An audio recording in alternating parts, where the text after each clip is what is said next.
Hello and welcome to Sage and Stone Homestead. If you have not met me yet, my name is Heather. This is my kitchen and this video is going to be dedicated to learning how to cook goat meat. Now we have been butchering our own goats on farm for 3 seasons now. We're actually 1 week away from butchering 4 more goats. And so I was going through my freezers yesterday trying to figure out exactly how much goat I had left so that I could cook some of it up. And I have cooked goat meat on vlogs before, but that process has gotten kind of buried, and I do very frequently get questions about how to cook goat meat or if I have any goat meat recipes. And this isn't exactly a recipe, it's more of a method, and so that the method can be more easily shared and referenced, we're going to do a video dedicated to cooking goat meat today. So what I have here is some goat meat from the springtime, and these are kind of some unusual cuts. I think you can find a lot of recipes out there on how to cook goat shoulder, goat leg, but these are some weird cuts that usually people would turn into ground meat, and you can. We have done that, but not everybody has access to a grinder, and sometimes you just want to put the meat away. And cooking up these cuts, just like you would cook up a leg or a shoulder, works very well and tastes great, and that's what we're gonna do. Okay, I've brought you down here to my scale so I can show you exactly how much we're starting out with. This is bones in. I like to cook my goat meat with bones in. 4 pounds, 4.8 pounds, almost 5 pounds. And for everybody else in the world, 2.2 kilos. So I think when it comes to cooking unfamiliar meats, the best thing that you can do is not overcomplicate it. And this recipe is very, very simple, but also very, very delicious, and is the way that we cook goat about 80% of the time. So I have a cloth here, and I am just going to be patting the meat dry, just so the seasonings will stick better to the meat. This piece down here is what we've labeled the saddle. I don't know if it's got a specific term, but it's the part of the goat's back, his spine, that's between the rib cage and the hip bones. That little piece back there. And so if you were to process a deer or something, even with a goat, this is the tenderloin down here, and this would be considered the back strap. So if we were going to have goat chops, we would cut the back this way, and that's what we would have. We would have bone-in goat chops. But with a smaller goat, this is probably a Nigerian dwarf just by looking at it, you're not going to be getting a whole lot out of those individual chops for it to be worth it, which is one of the reasons that we just take this piece as a roast.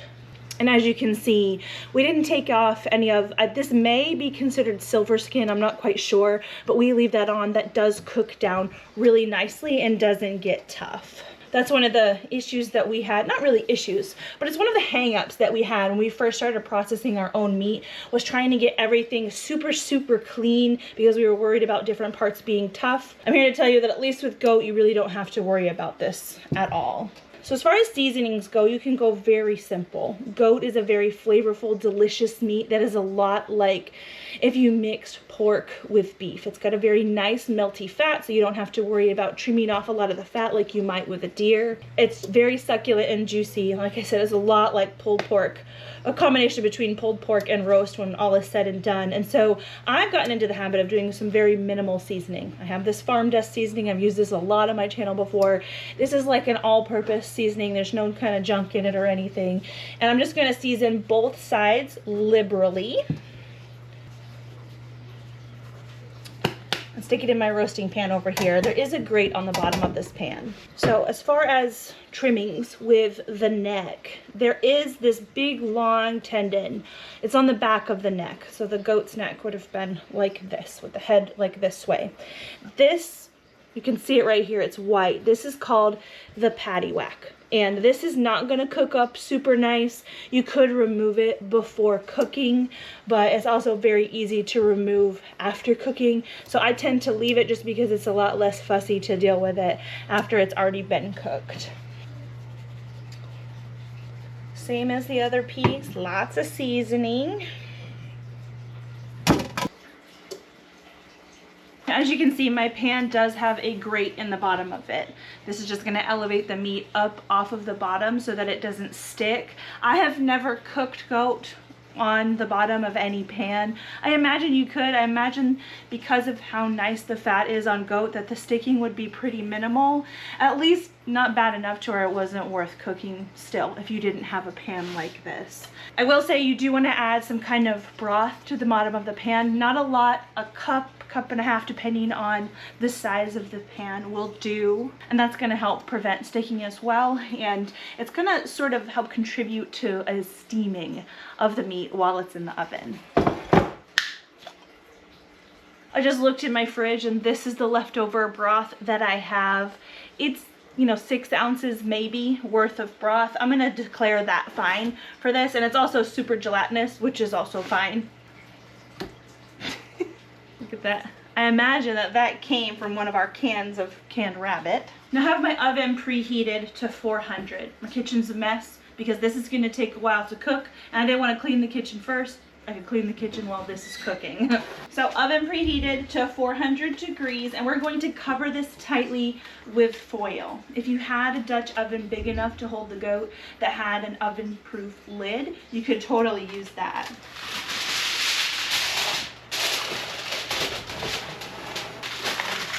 We've got to put the goat straight in the oven. We've got the rack on the middle station. Stick it in there. And then immediately we're going to turn the oven down to 300. My oven has a convection bake setting. If your oven doesn't have that, it doesn't matter. You can put it on regular bake. But straight down to 300.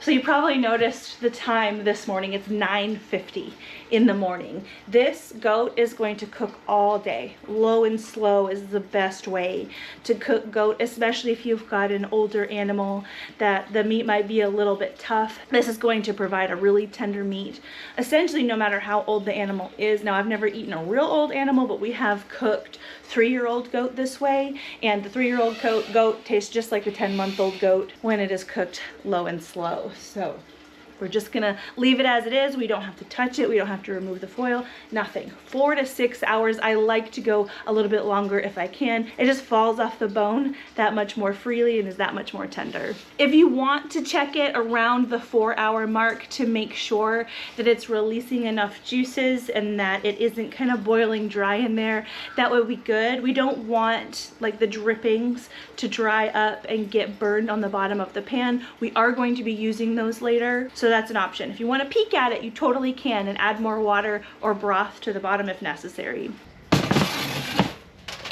Whew. All right, so this is what things are looking like after 4 hours. You can probably tell that we do still have a good amount of liquid on the bottom, so I don't feel like I need to add liquid. And the meat is coming off the bone if I kind of move it with my fork. See that? We could eat this now, but it's going to be even more tender if we give it another couple hours. I'm just going to cover it back up. Put it back in.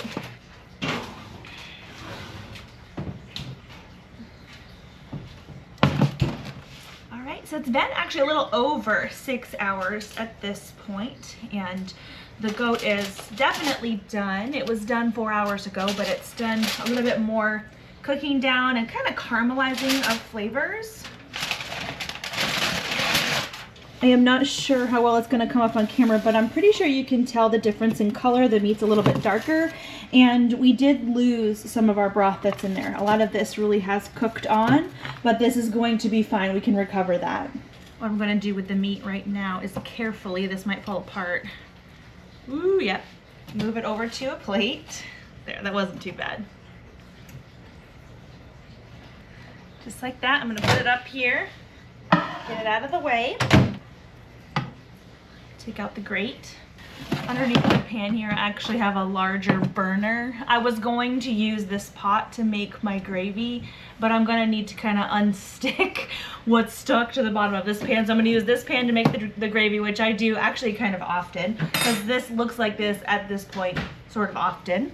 The flavor in these drippings is super, super concentrated, and so I am going to use water right now instead of broth. You could use broth, but I don't think it's necessary. That's probably about 2 cups of water. Now I've turned the burner up on the stove, and as this heats up, that water is going to start to simmer, and it's going to help release all the good tasty bits that are stuck to the bottom of this pan. Now this is a little bit of an unconventional way to make gravy, I think. Normally you'd heat up flour on the stove in like butter or something. That's what I was going to do. So I'm just gonna do it the way that I've been doing it, which I think is technically wrong. So I've got about, I don't know, it's a little less than ½ cup of flour here. This might be a little much. I might not use all of this. It's kind of hard to tell what's going on here because the gravy is stark, but the crusty bits are lifting up nicely. So I've got a little flour, and I've got a little milk. Mix the milk and flour together. Try to get all the floury clumps out. So we've got this paste, essentially. Start with that. If you try your best and your gravy still has chunks in it, do not worry, your immersion blender is your friend. If you don't have an immersion blender, you can use a regular blender or a food processor. Just be careful because this is hot. Now you may have noticed that I did not add any salt to the gravy yet. And that is because it doesn't need it. Remember how much we seasoned this meat as the meat was dripping, as it was cooking? A lot of the seasonings did stay on the meat. You can see them on here, but some of them did drip off into those drippings, and this does not need any added salt or really any other flavorings for that matter. I really like using pan drippings for gravy if I can. If not, I'll use bone broth. So at this point, all I'm going to do is take the goat meat that we have over here and just debone it. That little piece here that we have to taste, obviously. Very, very good. Super good, just like I expected. You can see here the bone structure. The meat comes right off the bone very easily. It is hot. I probably will grab some forks in just a second. The little bit of extra time in the oven did put a little bit of a crust on the meat too. As you could tell, we didn't sear it at all, but there is still a really nice crust on the outside of the meat. Now these bones are cooked, but we did not cook all of the goodness out of them just by roasting them. We roasted them for a long time, but we can still use these and get a lot out of them for our bone broth. So that is what I'm going to do. And at this point is when we can get that patty whack out of there. It lifts out really easy. There's two sides to it, so there's one. Here's the other one. It's a lot easier than cutting it out at the beginning, just to take it out right now. Got a lot of lovely meat. The neck meat color is a little bit different. It's like it's a little bit more red. So I got this for the broth, and this is our meat with the gravy. It's quite a bit. Now this is very, very good over potatoes, over rice, with noodles, that kind of like starchy stuff. But in my opinion, it really needs something acidic to go with it. Goat meat is very rich, and it can seem a little bit heavy when it's only paired with something like a carb. I have this coleslaw that I rebel canned a little while ago. I'll link the rebel canning video to the whole process of this in the description box if you're interested. But this does have a little bit of acid in it. It does have a little bit of sweetness to it, and is going to make a perfect side to kind of cut the richness of the goat meat. Ran out to the garden to get some dill for some more lovely flavor and freshness. Smells so good all around.